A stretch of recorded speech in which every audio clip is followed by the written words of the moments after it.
How to use your phone as a webcam in OBS Studio. So first you will need to go to your phone and then open up the Play Store or the Apple App Store. The app is available on both of them. You want to search for DroidCam like this, and then click on the first one and make sure to download and install it.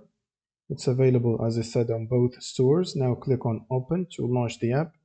And once you open up the application, it should give you an IP and a port to connect to. Now you'll need to go back to your PC and open up your browser and head to droidcam.app/OBS and then scroll down and click on install the DroidCam OBS plugin, and it should give you a download for whatever platform you're using, in this case Windows. Click on download OBS and then it should start the download. Now just wait for the download to finish and you'll need to install this so it becomes available in your OBS Studio.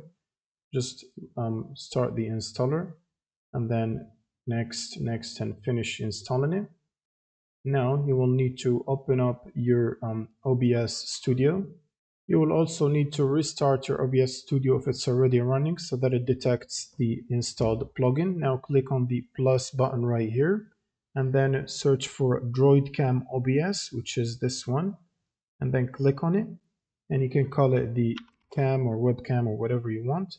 Click on OK, and now you can basically choose the resolution and come down to the Wi-Fi IP, and here you want to type the IP that is given to you inside the application on your phone.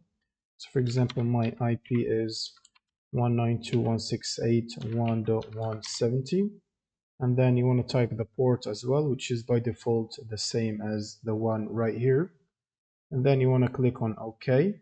Now when you finish adding your cam, don't forget to activate it. Just double click on the added source and then click on this little activate button right here.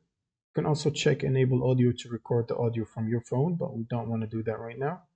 Click on activate and this should basically start the camera, as you can see right here. And then click on OK and you should be able to see your camera on your OBS Studio. You can basically move it wherever you want, and you can adjust the size of it as well. And that's pretty much it for this video. Subscribe if you find this helpful, and see you in the next one.